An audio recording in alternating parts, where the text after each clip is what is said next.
Estimadas y estimados colegas, sean todos ustedes bienvenidos a mi ponencia en este cuarto Congreso de Educación Matemática Técnica y Profesional CEMTIP 2023. Les habla el profesor Marcos Reyes Garrido, de la sede INACAP Concepción Talcahuano, presentando en esta oportunidad una ponencia llamada El taladro de Fourier, una propuesta de modelación matemática para cursos de cálculo avanzado. Como objetivos de esta presentación, quiero plantearme el presentar un marco teórico que sustente la necesidad estratégica de proponer metodologías activas para la enseñanza de los tópicos avanzados de cálculo, también proponer una visualización intuitiva de la transformada de Fourier de una función real, además sentar los formalismos matemáticos detrás del taladro de Fourier, y por último, exhibir también la implementación en GeoGebra del modelo geométrico del objeto matemático creado. Como siempre, el público objetivo de mi presentación serán docentes, tanto de matemáticas como de ingeniería, profesionales del área de la ingeniería y también, por supuesto, investigadores e investigadoras expertos en matemática y tecnología. A modo de introducción, quiero contarles que esta presentación surge, o intentando dar respuesta, a una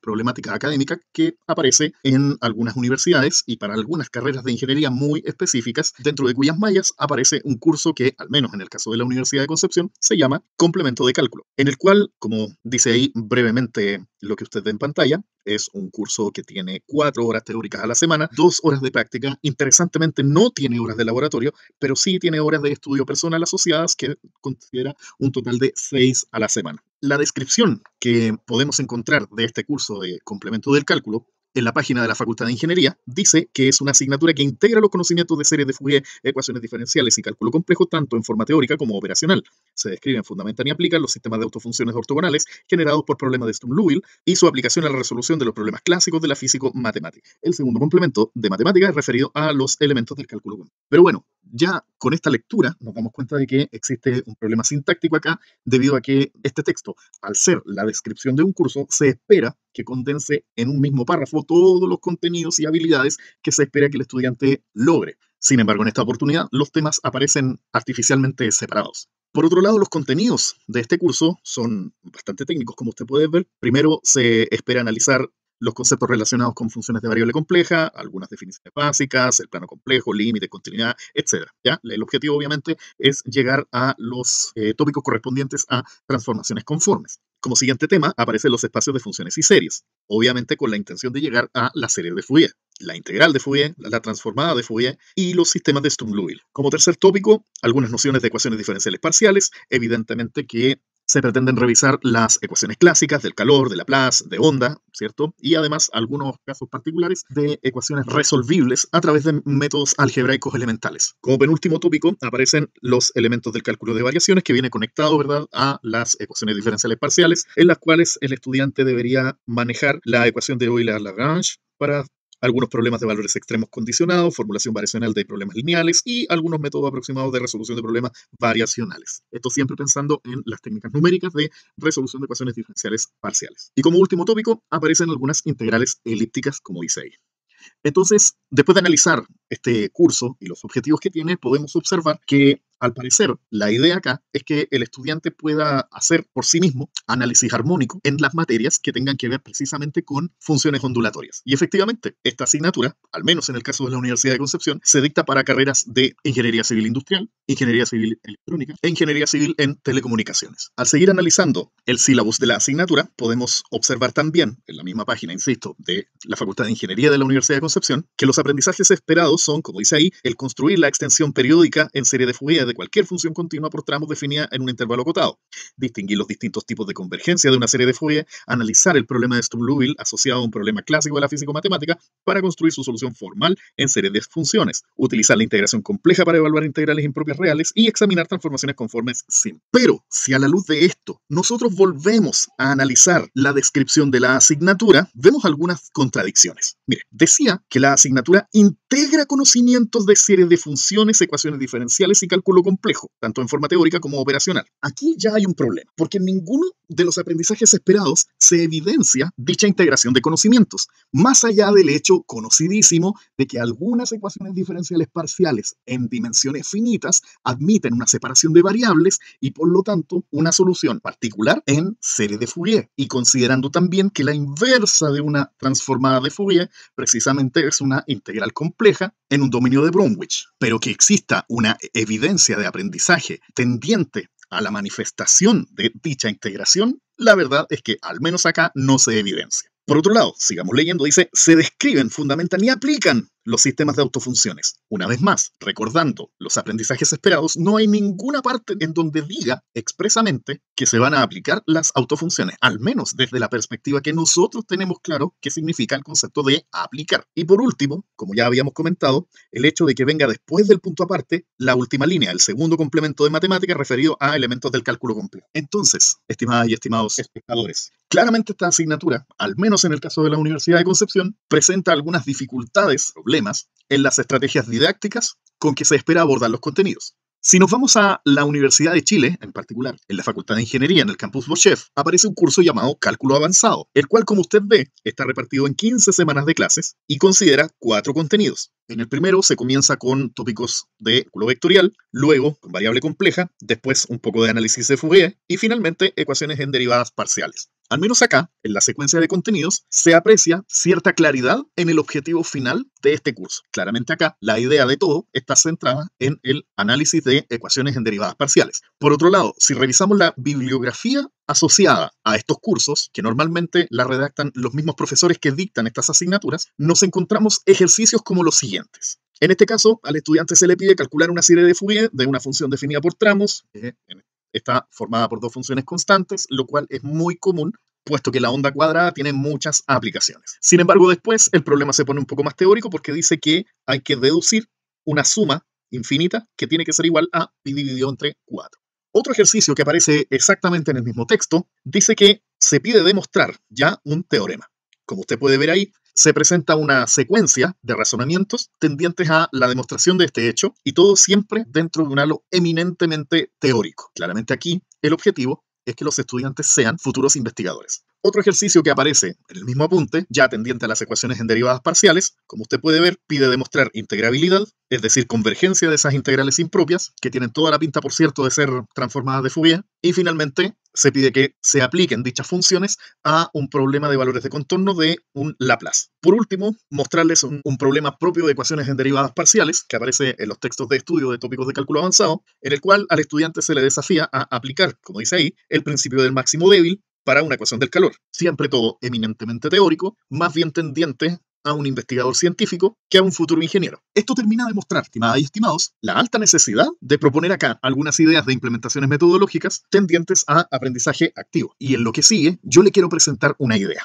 Lo que usted está viendo acá es lo que en ingeniería se conoce como un triángulo de Rayleigh, que está formado inicialmente por un triángulo equilátero en el que cada uno de sus vértices se convierte en el centro de una circunferencia de radio igual a sus lados y se traza el arco correspondiente hacia los vértices opuestos, generándose así esta figura que tiene un diámetro constante. Por cierto, si alguien no recuerda lo que significa el diámetro de una figura geométrica, es simplemente la distancia que hay entre 2 líneas paralelas y tangentes a la figura. Para el caso de acá, usted podrá observar que no importa el punto en el que trace las tangentes paralelas, siempre la distancia entre esas 2 líneas va a ser la misma. Pues bien, esta figura geométrica muy especial es la base para la construcción del conocido taladro de Harry Watts, y que usted está viendo ahí a su derecha. Este taladro tiene la gracia de ser capaz de, a través de un mecanismo de giros, perforar un agujero casi cuadrado. Y digo casi porque en realidad lo que se pierde, como ve en la figura central, es algunos pedacitos en las esquinas, que en realidad corresponden a menos de un 3% del área completa del cuadrado. Pero la pregunta que surge acá, justamente, es, ¿se podrá mejorar el sistema de giros de un taladro de Harry Watts para ser capaz de perforar ya no un cuadrado, sino que una silueta un poco más compleja, como por ejemplo la de un gatito, o quizás la de un dinosaurio, o inclusive el perfil de una persona? ¿En qué casos se podrá, qué casos no? Y de hecho, ¿existirá una matemática que permita la creación de este tipo de herramientas?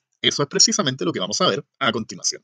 Para comprender el mecanismo mediante el cual funciona el taladro de Harry Watts, basta que simplemente observemos el applet que yo he diseñado acá, en el cual partimos de un punto, como usted está viendo ahí en pantalla, el número complejo 1,0, el cual está completamente estático durante todo el tiempo que yo estoy moviendo acá el deslizador. Sin embargo, si yo le agrego un nuevo punto, la situación ahora es distinta porque si yo hago girar ese punto, obtengo evidentemente una circunferencia que no está centrada en el origen, sino que está centrada en el punto inicial. Lo interesante viene si yo a este sistema le agrego un tercer número complejo, el cual está representado por esa flechita de ahí vertical que usted ve, y que tiene la gracia que si yo lo hago girar, él gira en sentido opuesto al número complejo anterior, formándose una figura geométrica, usted ya sospecha que corresponde a una elipse. Y es un poquitito más complejo, evidentemente, que solamente marcar una circunferencia. Ahora, la cosa se pone más interesante si nosotros a este sistema le agregamos un cuarto punto y volvemos a hacer girar el sistema. Observaremos que ahora, si mantenemos las mismas leyes de delante, en el cual cada una de las flechas gira en sentido opuesto a la que está anterior a ella, notamos que la figura geométrica obtenida es más compleja todavía. Y así, si nosotros siguiésemos agregando elementos, como lo voy a hacer a continuación, veremos que la forma en la que se mueve la figura es bastante más compleja y con ello también se comienzan a generar gráficas un poco más intrincadas. Esto es básicamente lo mismo que hace el taladro de Harry Watts en el contorno de la figura que está cortando, puesto que como usted observó en las figuras que yo le mostré, el taladro está formado por varios sistemas que giran de manera independiente y estática, al igual que cada una de las manecillas en rojo que yo tengo acá en pantalla. Si a lo recién visto le agregamos un poco de notación algebraica, veremos que el primer número complejo que estaba estático lo podríamos llamar Z0. El segundo número complejo podría ser Z1, y el hecho que este número complejo Z1 estuviese girando, matemáticamente significa que lo estamos multiplicando por una exponencial bastante obvia, y que usted ve ahí en pantalla. Simplemente el valor de t va aumentando desde 0 hasta 1, de manera de que el giro se dé en una vuelta completa. Ahora, el hecho de que yo escriba simplemente Z1 por esta exponencial va a hacer que el número complejo Z1 esté girando pero respecto del origen. Si nosotros queremos hacerlo girar respecto del número complejo original, simplemente tendríamos que escribir estas dos cantidades sumadas. Y si posterior a ello queremos continuar escribiendo más números complejos con sus correspondientes giros, debemos tener en cuenta que cada vez que avanzamos, el giro debería ir en una frecuencia distinta. Esperamos que haya un giro que dé una vuelta completa solamente cuando te vas desde 0 hasta 1. Pero ¿qué hay de aquellos círculos que se están formando y que dan más de una vuelta completa cuando te vas desde 0 hasta 1? Ellos tendrían una frecuencia mayor. Y como algunos van en sentido contrario a los anteriores, entonces deducimos que el siguiente vector, que el siguiente sumando, se debiese escribir como usted está viendo acá, con exponente negativo para asegurar que el giro vaya en sentido opuesto. El subsiguiente sumando debiese tener un giro opuesto a él, y por lo tanto el exponente debiese ser positivo, pero la frecuencia debiese ir incrementando. Por lo tanto, lo lógico es pensar en esto, en donde la frecuencia ha aumentado al doble. Y si así nosotros continuamos, veremos qué es lo que queremos pedir exactamente como contorno de la figura que va a trazar nuestro taladro de Fourier. Entonces, teniendo en cuenta lo ya visto, vamos a formalizar matemáticamente dicho proceso. Pensemos primero que ya disponemos de un conjunto formado por una cierta cantidad de puntos y que tiene la gracia que el primer y el último punto coinciden. Entonces, vamos a unirlos a través de una poligonal, que va a resultar ser una poligonal cerrada, y que formalmente se escribe como la función que usted está viendo acá. Para hallar esta función, yo tuve que batallar un poco con algunos ejemplos particulares como el que usted ve aquí en pantalla. Y después del análisis de las expresiones algebraicas que iban apareciendo, noté que existía una secuencia, la cual escribí en general ahí abajo. El hecho de que la t la haga variar en ese pequeño intervalo que aparece ahí, simplemente es porque estoy tratando de que en el intervalo desde 0 hasta 1 se reparta de manera uniforme la transición desde un punto a otro de nuestra muestra de puntitos. Entonces, el proceso anteriormente revisado se escribe también matemáticamente así. Lo que queremos sencillamente es reescribir nuestra función de arriba, pero esta vez como una suma de giros de una cantidad arbitraria de vectores, que yo he planteado acá como números complejos. Ahora, como usted puede ver, los exponentes siguen una secuencia bien especial. El primer exponente es un 0, el de Z0. El segundo exponente es un 1, porque es un 1 por 2 pi por i. El siguiente exponente es un menos 1 por 2 pi por i. El siguiente exponente es un 2 por 2 pi por i, etc. Entonces necesitamos crear una función que haga eso, que cuando vayamos avanzando 1, 2, 3, 4, 5 veces, la función vaya diciéndonos 0, 1, menos 1, 2, menos 2, 3, menos 3, etc. Y esa función es bastante fácil de construir y nos permite también achicar un poco la fórmula de arriba y reescribirla como usted ve aquí en pantalla. La función es la que aparece ahí a la derecha, k más 1 dividido entre 2 si k es impar y menos k medios si k resulta ser un número par. Entonces ahora la pelea es tratar de encontrar quiénes son esos números complejos z sub k que aparecen dentro de la sumatoria. Para ello voy a hacer uso de una integral compleja que es bastante obvia y que es la que usted ve ahí en pantalla, que la integral desde 0 hasta 1 de la exponencial de 2 pi por i por cualquier cosa, un k arbitrario, con respecto a t, resulta ser 0. Esto es simplemente proveniente del hecho sencillo de que la trayectoria que se forma es una trayectoria cerrada y que no tiene polos interiores. Entonces el teorema de la integral de Cauchy nos asegura que la integral resulta ser un serie. Aplicando esto a la función anterior, integrando cada sumando, podemos observar que todos los sumandos tienen integral igual a 0, excepto el z0. Y por lo tanto nos queda así. Y recordando que la función f de t es una función definida por tramos, nosotros podemos subdividir el intervalo 0,1 quedándonos la sumatoria que usted ve ahí, en la cual simplemente lo corté en la misma cantidad de intervalos que puntos habíamos creado y que yo no me di la lata de calcular, sino que metí esta integral a Wolfram, el cual me entregó la expresión que usted ve ahí en pantalla, que finalmente es una suma telescópica y que evidentemente es fácil de calcular. Entonces, listo, tenemos el valor de Z0. La pregunta es, ¿qué hacemos con los demás números complejos? Bueno, simplemente se trata de seguir usando este mismo hecho, pero ahora, primero hay que hacer una multiplicación, hay que tratar de cancelar la exponencial que aparece al lado de cada uno de los números complejos de la fórmula anterior y nos encontramos con esto, que es una integral que ya se va poniendo un poco más difícil de determinar, sobre todo si expandimos la fórmula de f de t, nos queda así. Pero de nuevo, voy a ingresar esta integral a Wolfram y Wolfram me entrega esa expresión de ahí. Y esto, estimadas y estimados, corresponde al valor de todos los números complejos que aparecen en la sumatoria a la que nosotros queríamos convertir nuestra función con el fin de visualizarla como el trazo de varios círculos anidados entre sí. Y aquí quiero hacer un comentario final antes de pasar a la siguiente parte, y es que lo interesante no fue ponerse a calcular las integrales a mano, sino que ver un poquitito más allá, que es la aplicación de esto, para qué nos estaba sirviendo todo este proceso.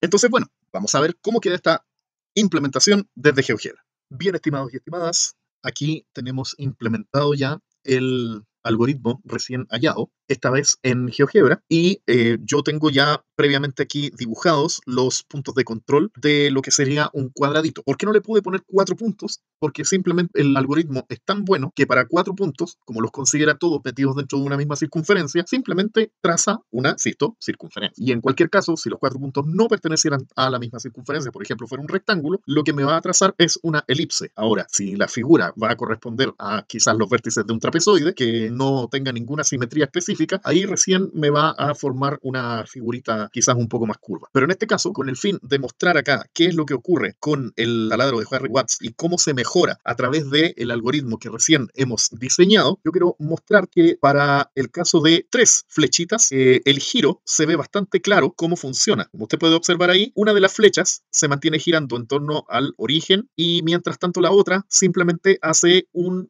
giro opuesto y va trazando, ¿verdad?, la misma superficie de corte que el taladro de Harry-Watts. La cosa se pone interesante si es que nosotros aumentamos la cantidad de vectores de control. Por ejemplo, acá yo he puesto una cantidad ridículamente alta, 92 vectores de control, y podemos observar que al tratar de trazar la figura completa, ahora sí que se logra efectivamente un perfecto cuadrado. Si le hacemos zoom a la parte superior, por ejemplo, podemos observar el funcionamiento de todas estas flechas caminando al unísono. Si sigo haciendo zoom, ahí se nota cómo están girando cada una de ellas. Si nosotros hiciéramos clic acá para animar la situación, se nos movería súper rápido. Yo por eso no lo estoy haciendo, pero evidentemente se observa cómo es que se logra la gráfica completa. Es una situación increíblemente bella y, por supuesto, y nos muestra acá cómo se aplica realmente el algoritmo de Fourier a la mejora de un objeto propio de la ingeniería. Claramente, si nosotros quisiéramos complicar la figura, también se necesitarían más flechas para crearla. Por ejemplo, en este caso, he creado lo que sencillamente se podría visualizar como un diente, y aquí, afortunadamente, todavía se puede visualizar cómo se generan los giros de los distintos vectores. Puede observar usted que efectivamente las flechas están generando una circunferencia en torno a el vector anterior, el cual también, a su vez, está generando una circunferencia. Desde ese punto de vista, podríamos hablar de que esta es una figura generada a través de epiciclos. Entonces, después de todo lo que hemos visto, podemos sacar algunas conclusiones de esta pequeña presentación. Primero, el proceso constructivo del taladro de Fourier permite dar un objetivo práctico a los contenidos de curso de matemáticas avanzadas para la ingeniería. Y es que tal cual como usted vio, estimada y estimado espectador, en el proceso de hallar el algoritmo necesario para crear el taladro de Fourier, fue necesario aplicar casi toda la teoría del cálculo, incluso en variable compleja. Otra conclusión es que la visualización geométrica de objetos matemáticos como la transformada compleja de Fourier permite darle aplicaciones comprensibles desde el punto de vista técnico, devolviendo así algo de intuición al discurso matemático inherente a los contenidos de cursos avanzados.